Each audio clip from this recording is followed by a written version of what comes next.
Eh bien, nous allons prier maintenant.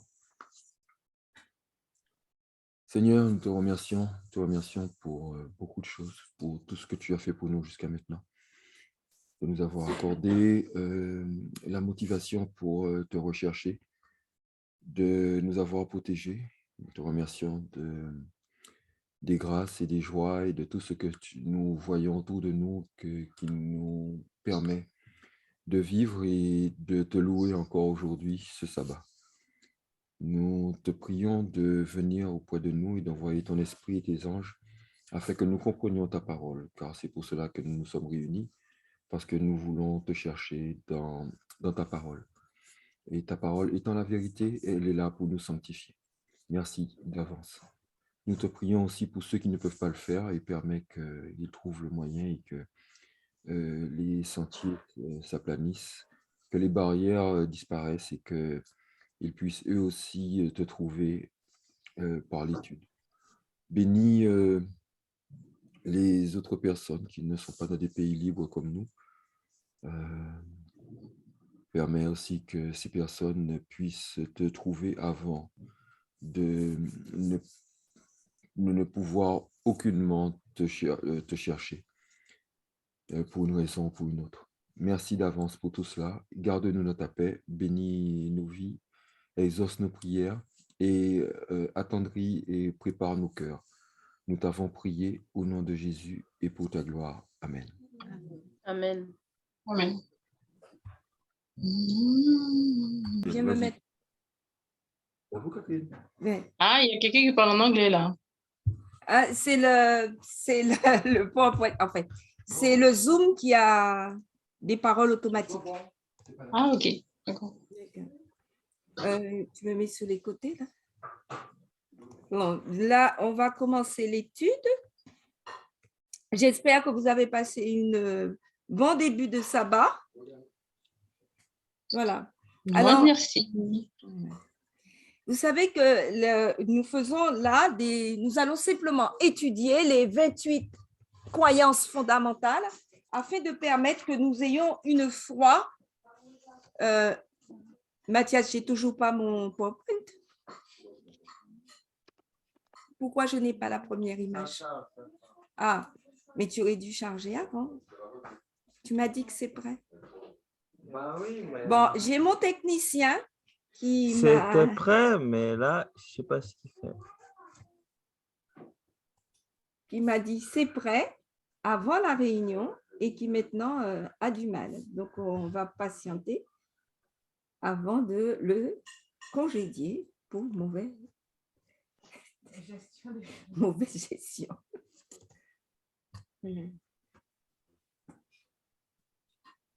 Là, c'est comme ça. Tu peux le mettre, Mathias, petit, parce qu'après, je ne vais pas y arriver. Donc, c'est le premier là. OK? Donc, on avait commencé à étudier la première doctrine fondamentale, la Bible, qui dit que la parole de Dieu est sous inspiration divine. On avait vu comment les hommes avaient été inspirés et donc, en premier lieu, les Saintes Écritures. Donc, c'est la première doctrine, une révélation divine. Le thème central des Écritures étant Jésus. On avait vu que l'auteur des Écritures, en réalité, c'est le Saint-Esprit, qu'en réalité, il utilisait les hommes qu'il inspirait, non pas dans leurs mots et dans leur culture, mais en ce qu'il se laissait imprégner par l'Esprit et guider par lui. L'inspiration des Écritures donc a été vue et nous étions arrivés à un point où nous devions voir l'autorité des Écritures. Donc, je passe rapidement tout ce qu'on a déjà vu. L'autorité des Écritures. Puisque nous avons vu que l'Écriture est directement inspirée par le Saint-Esprit, nous disons qu'elle est d'autorité divine. Donc, comment c'est affirmé dans les Écritures? Comment Jésus, lui, reconnaissait les Écritures? Comment le Saint-Esprit donnait autorité aux Écritures? et quelle portée pouvons-nous donner aux Écritures en ce qui concerne notre vie et l'histoire du monde et ce qui se passe actuellement. Alors, nous allons donc commencer par voir les grandes affirmations des Écritures au sujet d'elles-mêmes. En fait, c'est comme si la parole de Dieu, la Bible, avait une sorte de lettre de créance divine. Vous savez, quand vous voulez aller dans une église et qu'on ne vous connaît pas, que vous êtes membre d'une autre église ou d'un endroit, on donne une lettre de créance. C'est comme ça pour les pasteurs, lorsqu'ils se déplacent, ils ont une lettre disant qu'ils ont autorité, ils ont la possibilité de prêcher et qu'on les reconnaît comme pasteurs. En réalité, la manière dont s'expriment les Écritures, c'est comme si elle disait, nous avons une lettre de créance divine. Par exemple, on voit dans Jérémie 1, verset 1, il écrit parole de Jérémie et après, au verset 2, la parole de l'Éternel lui fut adressée. Il dit, c'est bien moi qui ai écrit, mais c'est parce que c'est la parole de l'Éternel que je vous adresse, qui m'a été adressée. Ézéchiel 1, 3, il écrit, Ézéchiel, parole de l'Éternel adressée à Ézéchiel, fils de Buzi, sacrificateur. Osée, la parole de l'Éternel fut adressée à Osée. Donc, pareil pour Jonas, Agé se dit messager de Dieu, envoyé de l'Éternel. Il dit au peuple, d'après l'ordre de l'Éternel, je suis avec vous. Et les prophètes vont aussi venir parlant au nom de Dieu, comme Ézéchiel qui dit, et il dit, ainsi parle le Seigneur éternel. Ce sont des enfants à la face prudente et au cœur endurci. Je t'envoie, donc il envoie Ézéchiel, et tu leur diras, ainsi parle le Seigneur éternel. Donc il s'adresse en disant, ce que je dis là, c'est ce que Dieu m'a dit de vous dire. Ésaïe a fait pareil, ainsi parle le Seigneur éternel, et ainsi de suite. Donc, les Écritures, non seulement affirment que c'est une parole de Dieu, mais en plus, ils se reconnaissent mutuellement par rapport à l'autre. Pourquoi je dis ça? Parce que lorsqu'on va lire le Nouveau Testament, par exemple dans Matthieu, Matthieu va dire tout cela arriva, donc tout ce qui est arrivé à Jésus, tout cela arriva afin que s'accomplisse ce que le Seigneur avait annoncé par le prophète. Donc, l'auteur des Écritures, c'était Dieu, et qui a utilisé un agent, le prophète, pour diffuser ce qui devait arriver. Et dans le Nouveau Testament, ils vont reconnaître les Écritures en disant, par exemple, que ce que Paul écrit fait partie des Écritures. Ainsi, Pierre a écrit dans 2 Pierre 3, verset 15, « Croyez que la patience de notre Seigneur est votre salut, comme notre bien-aimé frère Paul vous l'a aussi écrit. » Donc, on aurait pu, en lisant la Bible, se dire, ouais, mais on a mis Paul, mais est-ce que les autres disciples reconnaissent que Paul a écrit les Écritures? Dès de leur vivant, ils reconnaissaient mutuellement qu'ils pouvaient être mis directement avec les autres Écritures, puisque c'est écrit au verset 16, c'est ce que Paul a fait dans toutes ses lettres, où il parle de ces choses dans lesquelles il y a des points difficiles à comprendre, dont les personnes ignorantes et mal affermies tordent le sens, comme celui des autres Écritures. Donc, il englobe le discours de Paul dans les autres Écritures. C'est très important parce que notamment Paul est un de ceux qui a été très contesté par rapport à ce qu'il dit dans la parole. Et quand on est une femme, on sait que Paul dit tellement de choses qu'on se demande, mais attends, c'est vraiment inspiré ce qu'il a dit là? Et Pierre va dire, attention, si tu entends le sens, c'est toi qui as un problème et non Paul. Donc, c'est très important qu'on accepte que toute la Bible soit inspirée. Et Paul lui-même affirme, je ne l'ai ni reçu ni appris d'un homme, mais par la connaissance de Christ, mais par une révélation de Jésus-Christ. Il dit, j'ai autorité parce que Jésus lui-même s'est révélé à moi. Et Paul reconnaît aussi l'Ancien Testament quand il dit, car l'Écriture dit, tu n'en muselleras point le bœuf. Il cite, et l'ouvrier mérite son salaire. En fait, il est en train de citer les Écritures de l'Ancien Testament. Donc, le Nouveau Testament répond en écho à l'Ancien Testament. C'est vraiment la parole de Dieu. Maintenant, qu'a fait Jésus? On avait déjà vu la dernière fois que Jésus montrait directement qu'il avait en main les Écritures de l'Ancien Testament qu'on connaît. Eh bien, Jésus en faisait une arme défensive quand on l'attaquait, il disait, mais, et une arme offensive quand il voulait répondre au chant. En quoi c'est coupé? Ça marche.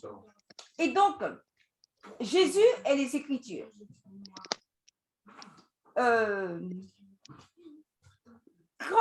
Particulièrement le moment où on se rappelle tous que Jésus a utilisé les Écritures, c'est quand il a eu un problème avec le diable. Donc, Jésus répondit, il est écrit, l'homme ne vivra pas de pain seulement, mais de toute parole qui sort de la bouche de Dieu. Jésus lui dit, il est aussi écrit, tu ne tenteras point le Seigneur ton Dieu. Jésus lui dit, retire-toi Satan, car il est écrit, tu adoreras le Seigneur ton Dieu et tu lui serviras lui seul. En faisant cela, Jésus montre directement qu'il reconnaît les Écritures qui ont été écrites avant qu'il arrive et que ces Écritures-là sont utiles, nécessaires aux chrétiens pour sa vie spirituelle en tout temps. Puis il dit, ce n'est pas la peine que j'invente quelque chose pour me défendre du diable, il me suffit d'aller vers les Écritures. Et quand il a eu un problème avec les pharisiens, notamment lorsqu'il y avait la femme qu'on voulait lapider, non, ce n'était pas ça, notamment quand on lui parlait de sa messianité, mais jetant les regards sur eux, Jésus dit, que signifie donc ce qui est écrit? La pierre qu'ont rejetée ceux qui bâtissaient est devenue la principale de l'angle. Donc Jésus dit, si vous voulez me comprendre, si vous voulez savoir mon ministère, il suffit de lire les Écritures et vous allez comprendre pourquoi j'agis et pourquoi vous êtes tellement opposés à moi. Et Luc 10, 26, Jésus lui dit, donc en parlant à quelqu'un qui lui demandait que faire pour être sauvé, qu'est-il écrit dans la loi? Qui lis-tu? Donc ça, c'est très important. Ça veut dire que le salut, nous aurions pu le trouver dans l'Ancien Testament.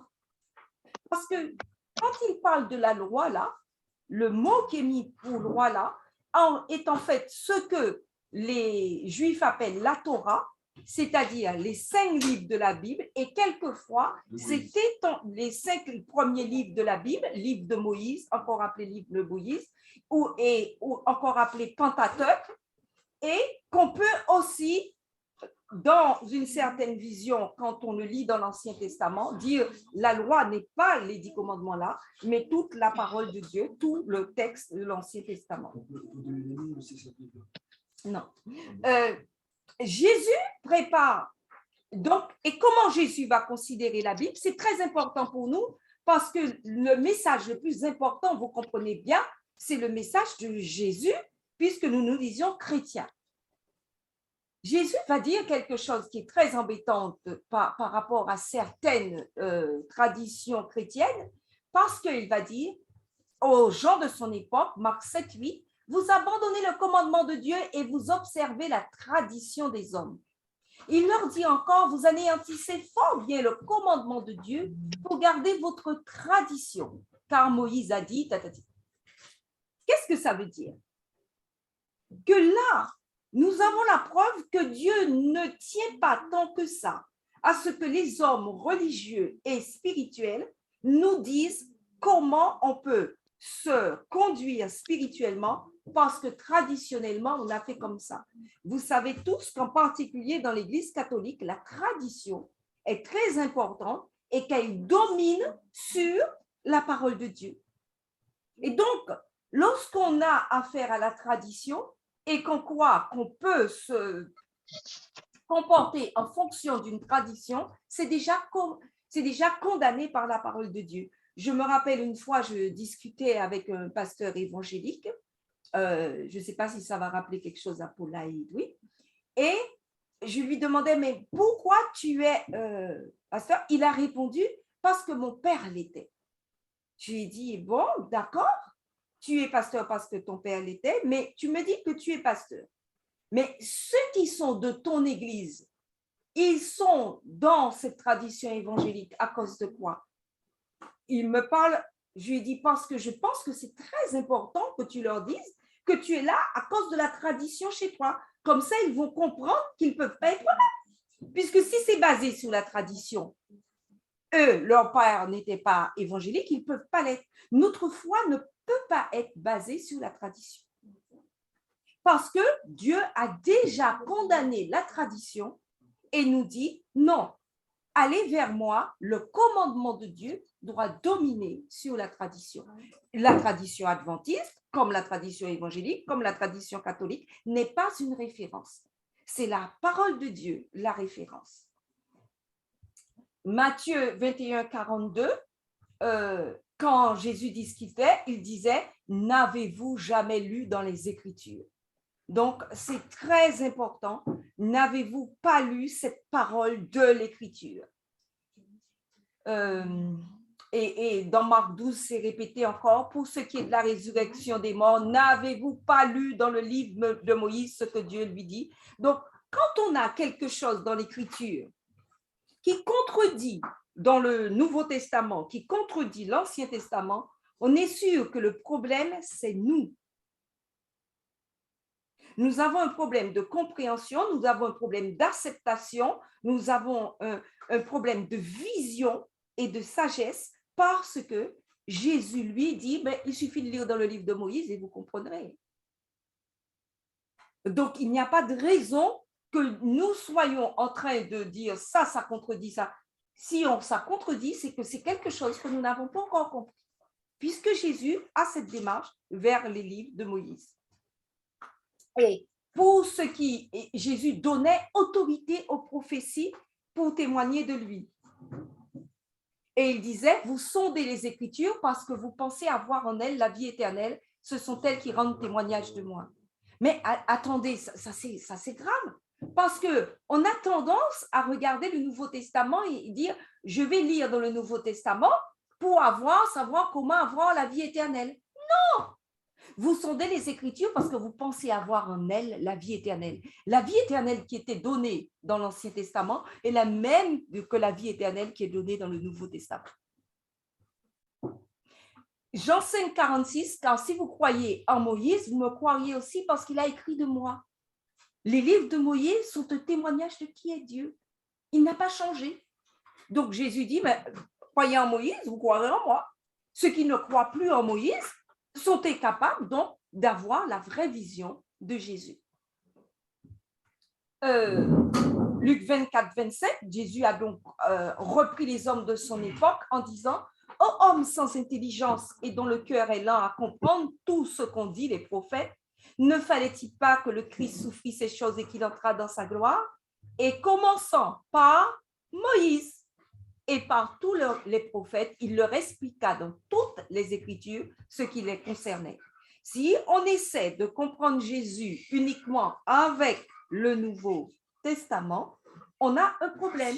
Jésus peut s'expliquer dans toutes les Écritures en commençant par Moïse et par les prophètes. Et donc, on revoit là comment, avec le Nouveau Testament maintenant, comment Jésus a agi. On l'avait largement vu dans l'Ancien. Et comment l'autorité des Écritures est reconnue. Maintenant, dans Matthieu, Jésus affirme, Matthieu 16, 17, Jésus reprenant la parole lui dit, « Tu es heureux Simon, fils de Jonas, car ce ne sont pas la chair et le sang qui t'ont révélé cela, mais mon Père qui est dans les cieux. » Donc là, qu'est-ce que ça veut dire? Que si nous comptons sur notre propre personne et que nous nous appuyons sur ce que nous savons, la chair et le sang, et que nous n'allons pas dans une soumission à la révélation, Le Père qui est dans les cieux peut nous montrer ce qu'il y a dans les Écritures et c'est ce qui a permis à Pierre, appelé ici Simon, fils de Jonas, de reconnaître que Jésus était le Messie. Et l'apôtre Paul va donc l'affirmer dans 1 Corinthiens 12, verset 3. C'est pourquoi je vous déclare que nul, s'il parle par l'Esprit de Dieu, ne dit Jésus est anathème, donc que Jésus n'est pas véritable, et que nul ne peut dire Jésus est le Seigneur si ce n'est par le Saint-Esprit.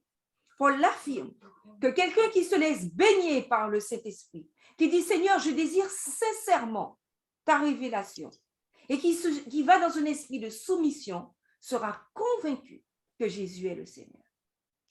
Et donc, s'il dit Jésus n'existe pas, il dit c'est parce que cette personne n'a pas décidé de se laisser influencer par l'Esprit de Dieu.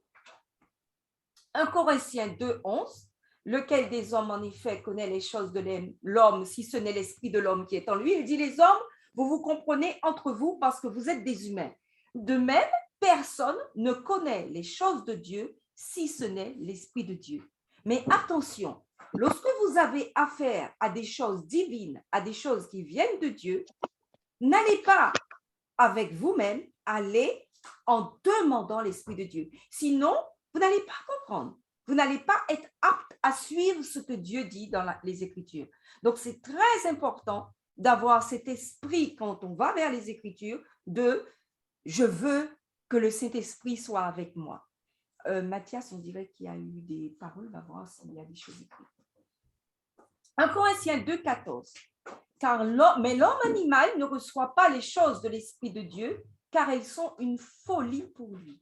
Et il ne peut les connaître parce que c'est spirituellement qu'on en juge.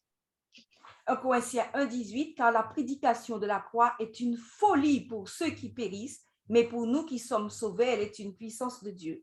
Vous savez,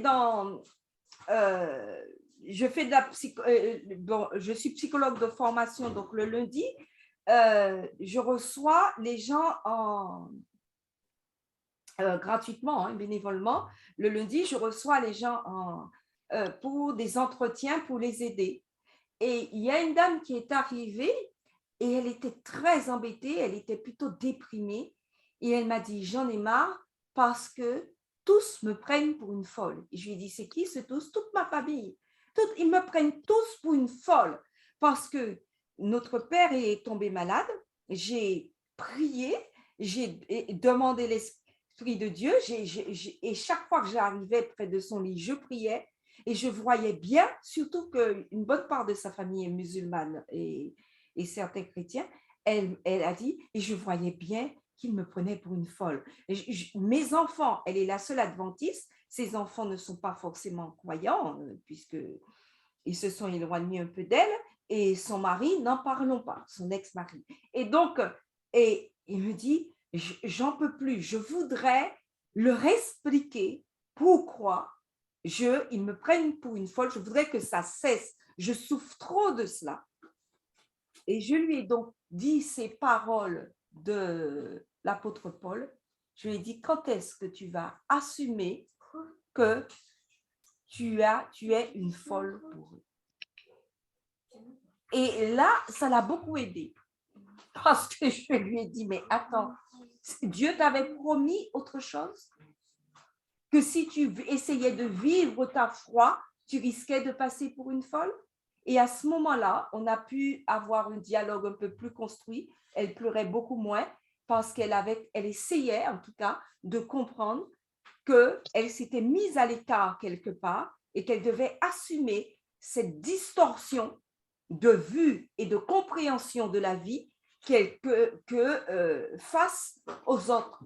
Et elle était très contente de beaucoup de choses parce que ça l'a aidé à comprendre et à support. Et après, elle m'a recontactée. Ça l'a aidé à vivre beaucoup mieux avec ses enfants parce que maintenant, elle avait accepté que ses enfants, il ne suffisait pas de leur lire les Écritures, d'essayer de toujours les tirer, que quelque part, par rapport à ce qu'ils avaient reçu du monde et qu'elle avait fait son expérience personnelle avec Dieu, elle devait accepter d'être un peu à côté de la plaque. Voilà. Et je lui dis par rapport à ce ils entendent comme quelqu'un de bien équilibré. Elle avait pris le risque de passer pour une folle. Alors, le Saint-Esprit devient donc, dans tout ce qu'on a vu, l'auteur, mais aussi le révélateur. C'est-à-dire, c'est lui qui permet qu'on écrive, que la parole de Dieu soit écrite, mais c'est lui aussi qui va permettre que nous comprenions la parole de Dieu. Comprenions la parole de Dieu. 1 Corinthiens 2,10, Dieu nous les a révélés par l'Esprit. Car l'Esprit sonde tout, même les profondeurs de Dieu. Lequel des hommes, en effet, connaît les choses de l'homme, si ce n'est l'Esprit de l'homme qui est en lui? De même, personne ne connaît les choses de Dieu, si ce n'est l'Esprit de Dieu. On peut arriver, ça ne rend pas impossible la conversion de quelqu'un qui ne croit pas en l'Esprit de Dieu. Parce que de toute façon, quelqu'un qui s'approche et qui dit « je voudrais mieux connaître, même si je ne crois pas en ton truc, parle-moi de cela », en réalité, nous savons que c'est l'Esprit de Dieu qui essaie de dire à cette personne quelque chose et que nous pouvons prier en toute confiance « Seigneur, révèle-lui » parce que moi, je sais que tu es là et tu peux aussi lui montrer que tu es là. Et en priant, nous donnons en quelque part, nous disons, Seigneur, à cause de nous, parce que tant qu'il y aura des enfants de Dieu qui croiront, nous donnons à Dieu l'occasion de sauver encore en apportant notre appui à ces gens. 1 Corinthiens 1,18, car la prédication de la foi est une folie pour ceux qui périssent, mais pour nous qui sommes sauvés, elle est une puissance de Dieu. Donc, pendant qu'on nous traite de fous, Mathias va regarder, pendant qu'on nous traite de fous, nous disons, attention, nous sommes pénétrés par la puissance de Dieu. 1 Corinthiens 2,12, or nous n'avons pas reçu l'esprit du monde, mais l'esprit qui vient de Dieu, afin que nous connaissions les choses que Dieu nous a données par sa grâce. Arrivé là, il faut bien se rendre compte de ce que nous tenons dans nos mains lorsque nous avons la parole de Dieu. Soit nous pouvons lire la parole de Dieu en disant « c'est super, je t'assure, lis dans la Bible, tu vas trouver tout ce qu'il te faut, c'est vraiment quelque chose de magnifique, c'est des histoires, mais extraordinaires. » Tout ça, c'est vrai. Mais ça ne peut pas changer une vie. Ça ne peut pas changer ma vie. Ça ne peut pas changer ta vie. Des émotions face au témoignage, face au truc, c'est bien beau, mais ça ne va pas te changer. Par contre, si tu dis, je lis la Bible et je crois que ça a une autorité divine, une autorité doctrinale, une autorité pour me convaincre, une autorité pour me corriger, une autorité pour m'instruire, je lis la Bible avidement et je dis, Seigneur, mais je ne comprends pas. Est-ce que tu penses que je peux agir comme ça? Et à ce moment-là, je lis parce que je crois que ce qui est écrit est mon guide, est ma raison de vivre et que c'est ce qui dirige mes pas. Quoi? Qu'est-ce qui est écrit dans la Bible? Comment je dois faire? Quel jour je dois me reposer? Quelle place je dois donner au travail? Mais à quel moment? Est-ce que le sommeil est? La Bible va me dire tout. Comment me vêtir? Comment respirer? Comment entendre? Presque ça. Pourquoi Mathias a sursauté comment respirer? Parce que la Bible va me dire que la nature est importante, que le Dieu qui a créé toutes choses m'a créé au milieu de la nature. Donc, c'est pour ça que je dis comment respirer. Je vous ai dit, je me suis mal exprimée, me dira même combien respirer, combien être à l'extérieur. Et quand je suis en train de me demander, mais est-ce que c'est vraiment important la terre? Je dis, mais attends, c'est le premier travail que Dieu nous a donné. Il nous a créés au milieu de la nature. Certainement, c'est ça qui a de meilleur pour moi. Certainement, si j'ai dérivé tellement et que je ne trouve plus aucun intérêt à aller en nature et que je veux uniquement être dans des bâtiments, quelque part, je perds dans la vie, dans la joie et dans l'harmonie que Dieu a voulu pour moi. Je vais être convaincue de choses qui seront uniquement basées sur ce que je sais de la parole de Dieu, parce que la parole de Dieu me travaille et est le moteur de ce que je pense. Et c'est pour cela que là, on peut écrire et dire comme l'apôtre Paul, dans 2 Timothée 3, verset 16, toute écriture est inspirée de Dieu et utile pour enseigner, pour convaincre, pour corriger, pour instruire dans la justice. Donc, maintenant que nous avons vu cela, quelle portée allons-nous donner à l'Écriture? Celui qui est convaincu que c'est Dieu même qui a inspiré l'Écriture, il va dire qu'il y a une harmonie entre la science et l'Écriture. L'Église adventiste va très loin. Elle dit que la science et l'Écriture sont parfaitement en accord. Mais non, mais ce n'est pas possible. On sait très bien que la science dit qu'il y a des millions d'années et que l'Église adventiste dit que tout a été créé en 6 jours. L'Église adventiste affirme que la science, lorsqu'elle est bien vue et bien comprise, est tout à fait en accord avec la parole de Dieu. Et comment elle va le démontrer? Bon, ça, nous avons en particulier, pour nous actuellement en 2022, notre principale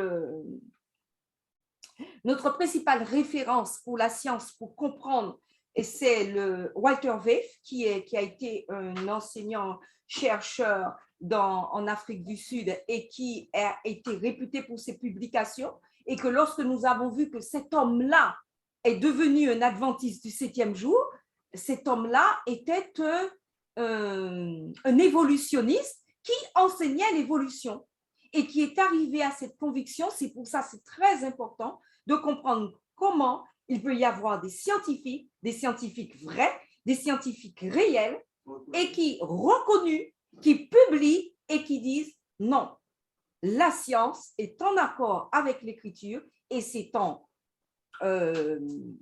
étant malhonnête ou en refusant de croire, de mettre l'hypothèse Dieu, parce qu'il faut éliminer l'hypothèse Dieu pour croire ce que la science a écrit.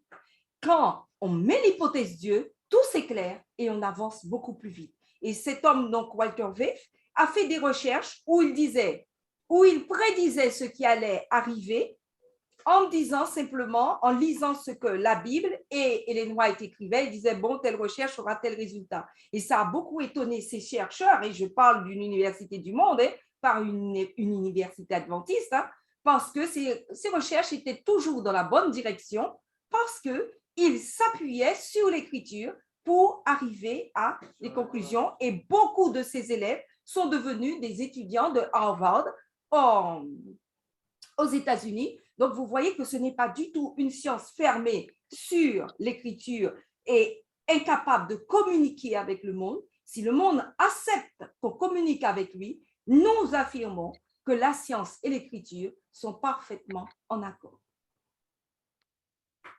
Et nous croyons aussi que, selon ce que déclare l'écriture, il y a toutes sortes de dons. Je viens de vous parler de Walter Weiss, qui est un scientifique. Et nous croyons aussi et qu'est-ce que j'ai fait? Non. Je vais fermer ça, excusez-moi. Nous croyons aussi que l'esprit donne des dons pour que chacun puisse apporter quelque chose à l'humanité et surtout à l'Église. 1 Corinthiens 12, 4, il y a diversité de dons, mais le même esprit. 1 Corinthiens 14, 1, rechercher la charité, aspirer aux dons spirituels, on peut en demander, mais surtout à celui de prophétie. Je me rappelle la dernière fois, on a parlé avec Tony du don de prophétie, qui est celui qui permet de communiquer aux autres selon la parole de Dieu, et pas seulement ce qui va arriver, mais ce qui est déjà arrivé, et c'est en fait manifester le don de prophétie, puisqu'on va parler de la prophétie de l'Évangile. Éphésiens 4, 7, mais à chacun de nous, la grâce a été donnée selon la mesure du don de Christ. Vous savez, cette parole-là est extrêmement importante, parce que ça dit que la grâce a été donnée à chacun selon la mesure du don de Christ. Christ a tout donné pour nous. Et il dit, la grâce nous est donnée selon la mesure de Christ. Mais c'est immense. Ça veut dire qu'à chacun, Dieu a donné immensément, non seulement pour elle, mais surtout pour apporter aux autres.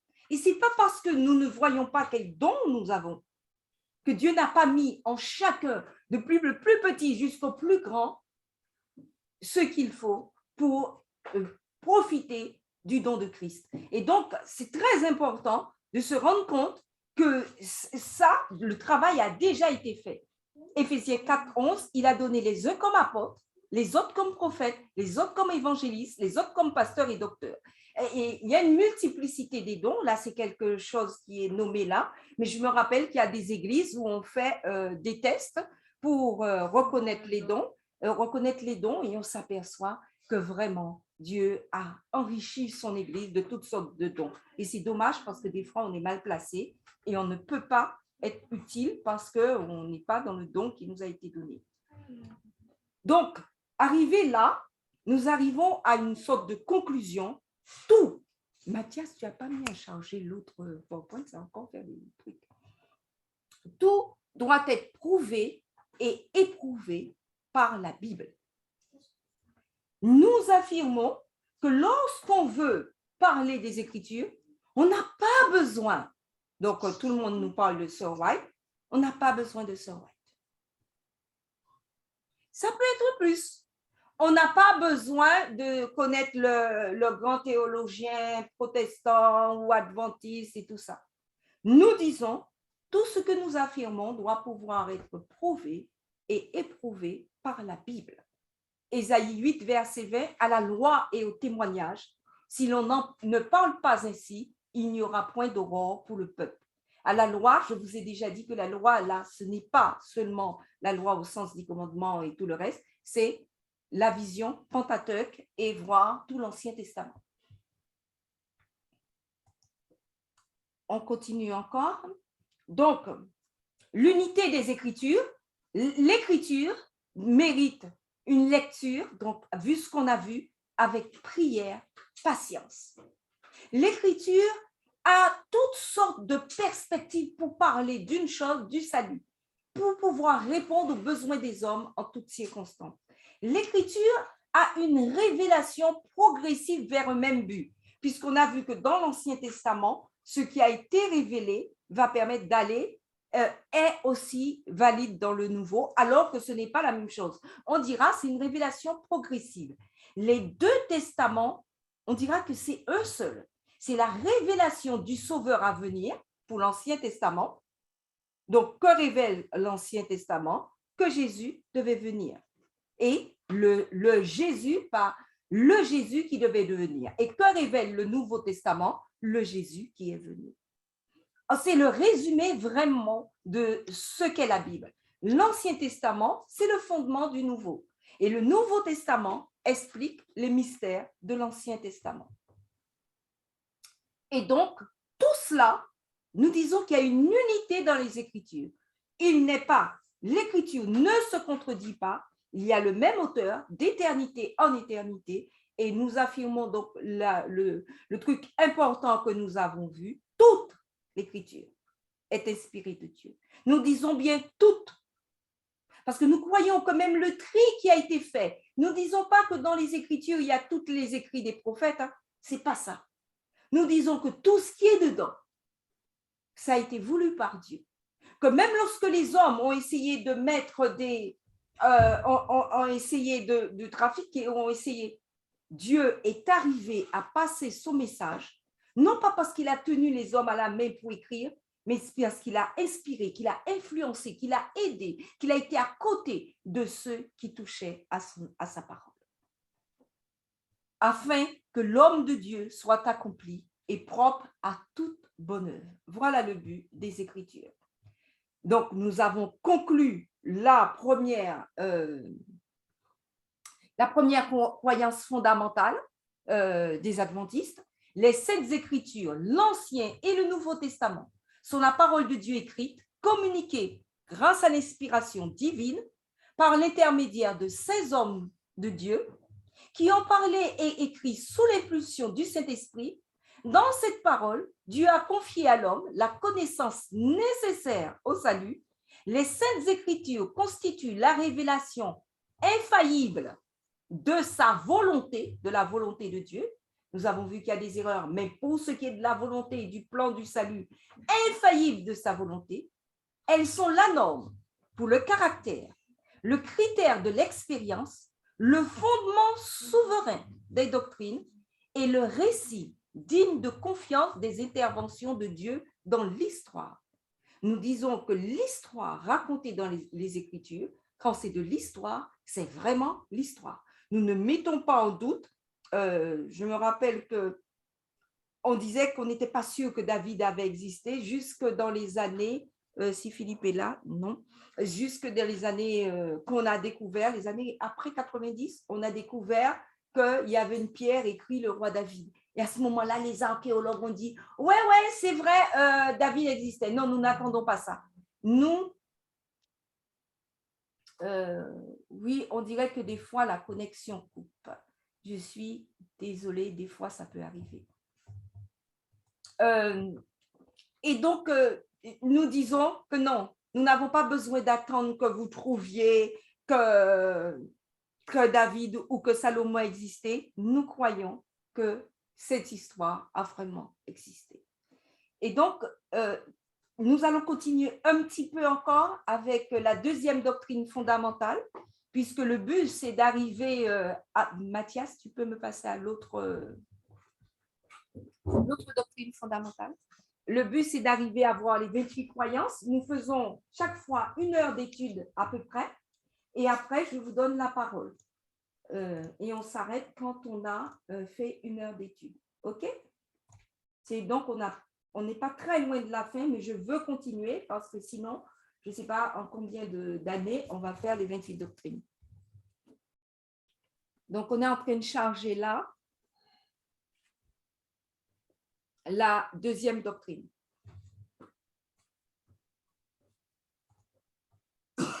Tu peux regarder. Voilà. Alors, c'est toujours l'introduction, la Bible m'éclaire sur Dieu. La deuxième doctrine, c'est la Trinité. Bien que… Ça n'a pas fini de charger. Non, c'est juste un problème de connexion. Ça va venir. Voilà. La deuxième doctrine, c'est la Trinité. Donc, dans un premier temps, nous n'allons pas voir… cette doctrine qui s'appelle la Trinité ne va pas nous faire étudier tout de suite le Père, le Fils, le Saint-Esprit, mais la Trinité va nous présenter Dieu. Alors, qui est Dieu?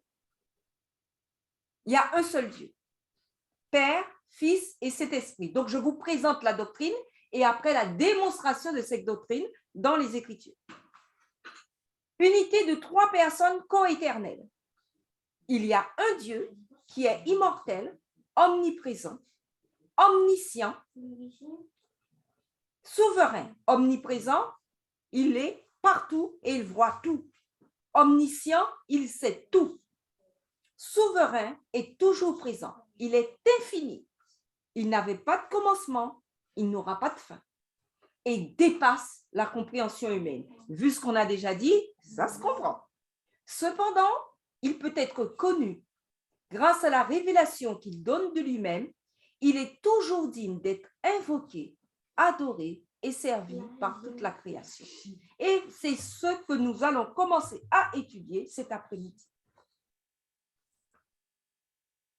La première chose dont on a pu s'apercevoir avec ce qui s'est passé avec le Fils de Dieu, c'est que les hommes, lorsqu'on leur parle de Dieu, font leur propre compréhension de qui est Dieu. Quand on n'a pas encore décidé de se soumettre à la Bible, on va s'imaginer qui est Dieu. Et c'est comme cela que lorsque Jésus est arrivé, Luc 23, 35, le peuple se tenait là et regardait. Les magistrats se moquaient de Jésus, disant « Il a sauvé les hommes, qu'il se sauve lui-même s'il est le Christ, l'élu de Dieu. » Une incompréhension de comment était Jésus, comment devait vivre Jésus, comment devait être la vie de Jésus. Luc 23, 42, et il dit à Jésus, « Et souviens-toi de moi quand tu viendras dans ton règne. » Pourtant, certains hommes vont avoir un éclair et un bandit sur la croix, va dire ce que le deuxième verset que je viens de vous lire là. Et un homme, un centenier, qui va voir Jésus mourant, ça c'est extraordinaire. Au moment où il meurt, on dit, bon, c'est fichu là, c'est mort. C'est vraiment le cas de le dire, c'est mort. va dire assurément, cet homme était fils de Dieu. Donc, il y a une révélation de Jésus dans les Écritures qui est extraordinaire, qui apporte la foi. Et Jean déclare, au commencement était la parole, et la parole était avec Dieu, et la parole était Dieu. La parole est mise par Jésus, l'incarnait. Dès le début et jusqu'à ce qu'elle vienne. Au commencement était la parole, et la parole était avec Dieu, et la parole était Dieu. Elle est venue chez les siens, et les siens ne l'ont point reçue. La parole, donc, va venir chez nous, et efforçons-nous, dans un esprit de prière, de la recevoir. Donc, nous allons commencer cette étude de la Trinité qui se fera en 6 parties. La connaissance de Dieu, comment la Bible montre la connaissance de Dieu, l'existence de Dieu, le Dieu des Écritures, la souveraineté de Dieu, comment s'exerce la divinité, un point capital, le tout de la révélation et dans le but du salut. La connaissance de Dieu. Alors, qui connaît Dieu? Est-ce qu'on peut connaître Dieu? Est-ce qu'on peut parvenir à une connaissance de Dieu? La Bible dit oui, l'homme peut s'approcher de Dieu.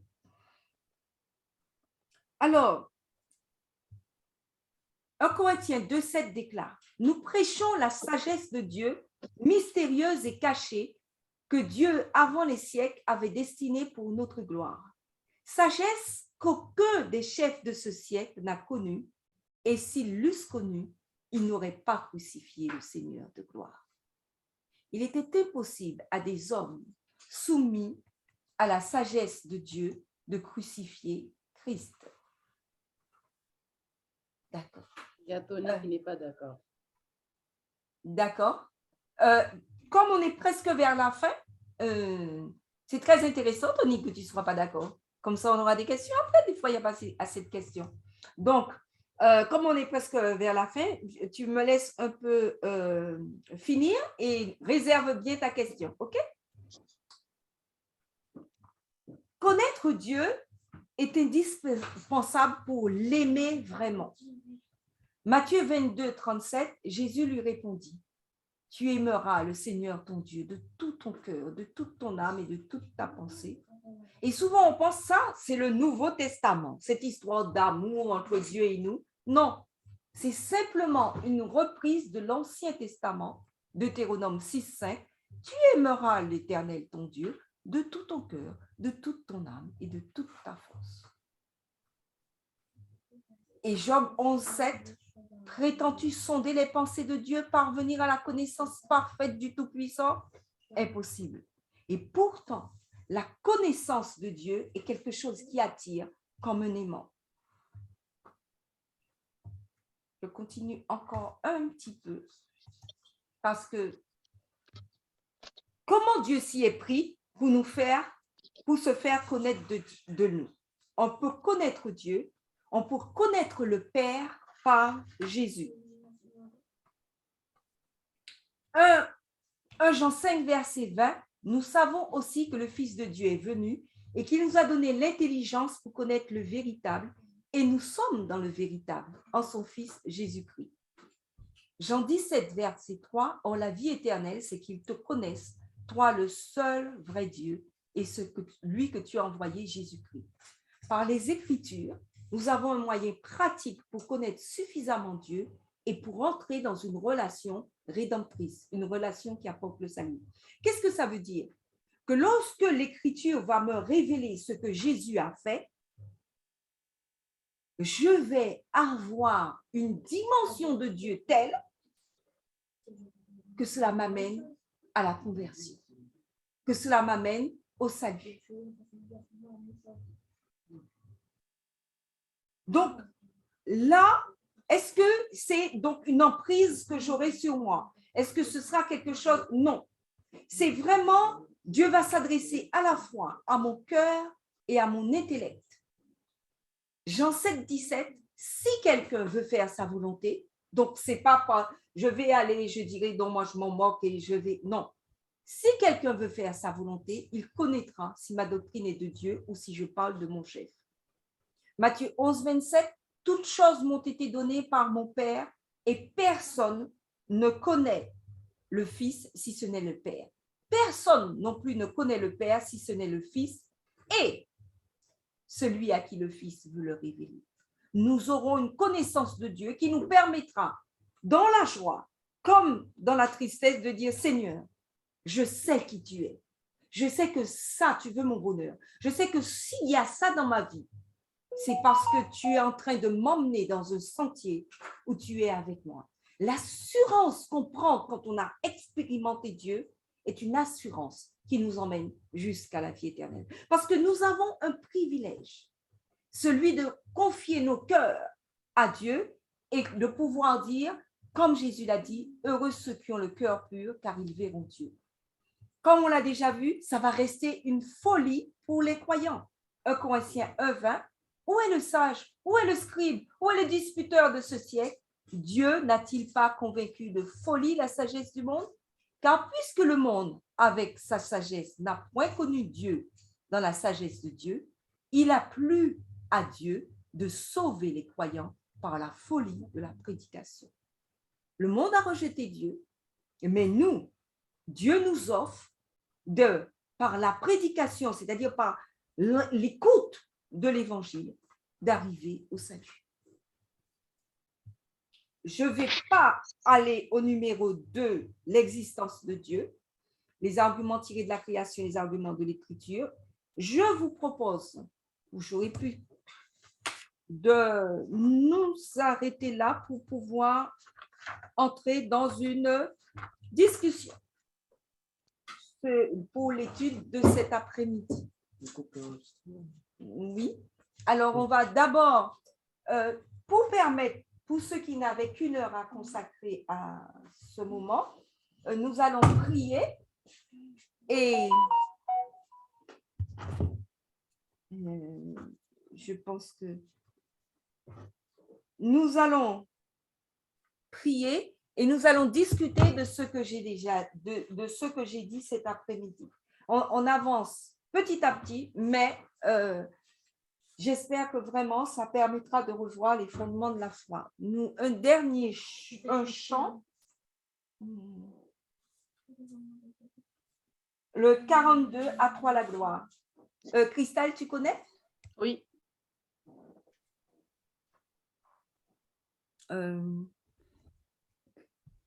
Christelle, Est-ce que quelqu'un d'autre veut chanter? Je ne vois pas. Non, je ne connais pas. Les pierres? Qu'est-ce qu'il dit ton chant? Tu peux fredonner pour voir qu'est-ce que ça dit? Pour voir si on le connaît. Tony, tu connais? Oui, mais est-ce que tu peux le fredonner que je vois si je le connais? Parce que... À toi la gloire, mon céleste Père, qui dans l'abîme où j'étais loin de toi. Je connais, mais je n'ai pas les paroles sous la main. Donc, tu veux bien chanter? Eh bien oui, je vais essayer. D'accord. Les Pierre et Marie Nerland, vous voulez chanter? Remarquez parce que la chanson s'il te plaît. Bon. Josias veut bien chanter? Josias et Sacha? bon. Ok. Pas de réponse. Catherine ne connaît pas, hein? Ah oui, en fait, quand tu as donné l'air, oui. Donc, tu veux chanter, c'est bien ça? Oui. D'accord. Donc, je laisse Catherine pour commencer. Ensuite, Non, deux. toi. Donc, je vais commencer. Ensuite, Catherine. Après, Tony. Et la fin, Brigitte. Chez Brigitte. C'est bon? Ok. Donc, premier, moi, Catherine, deuxième, troisième, Tony. Et la fin. On va chanter. À toi la gloire, mon céleste Père. L'abîme où j'étais loin de toi. Vint par Jésus m'inonde de lumière et de l'esclave un beau jour faire un roi. À sublime de l'Éternel. Pardon, crime, c'est le grand message du ciel. oh, quel amour insondable, divin sauveur t'a fait descendre en moi. Blasphémateur indigne et misérable, à tout ce nom je frise mon effort. Amour sublime de l'Éternel.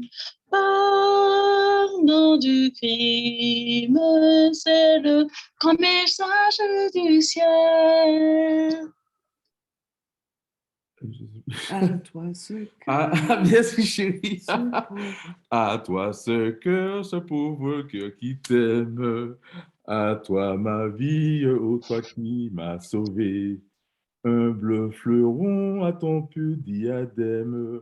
Je suis à toi quand ton sang m'a lavé. Amour sublime de l'Éternel. Pardon du crime, c'est le grand message du ciel. Vas-y, Ben. Et je la conquête, trop faibli l'as pour combattre sans toi, et que bientôt dans l'éternel fête, avec les tiens je compte mon roi, l'amour sublime de l'éternel. Pardon du crime, c'est le grand message du ciel. Nous allons prier avant de prendre les questions. Bon. Je vais prier. Père Saint, c'est toujours avec joie que nous étudions ta parole. Tu sais, Seigneur, combien elle est riche et combien nous sommes petits par rapport à ta grandeur. Mais nous croyons qu'elle est inspirée. Et c'est pour cela que nous osons en parler en disant, Seigneur, si tu nous inspires, nous aussi, nous pourrons avoir à témoigner de ta parole. Nous pourrons manifester dans notre vie la puissance du Saint-Esprit. Père, pardonne-nous nos erreurs, pardonne-nous d'être si faibles alors que tu nous as tellement promis et permets que nous puissions grandir à ton écoute. Fais du bien à chacun d'entre nous qui s'est penché sur cette parole cet après-midi et dans les différents groupes qui sont sur cette planète et qui étudient ta parole. Que ton Saint-Esprit continue à se manifester pour que ce monde continue et que nous puissions amener nous-mêmes au salut et les autres aussi. Que toute grâce, toute gloire te soit rendue pour cela, au nom de Jésus. Amen. Amen. Voilà. Donc, nous pouvons maintenant prendre les questions. Néerlande. Elle ne s'est pas manifestée depuis le début.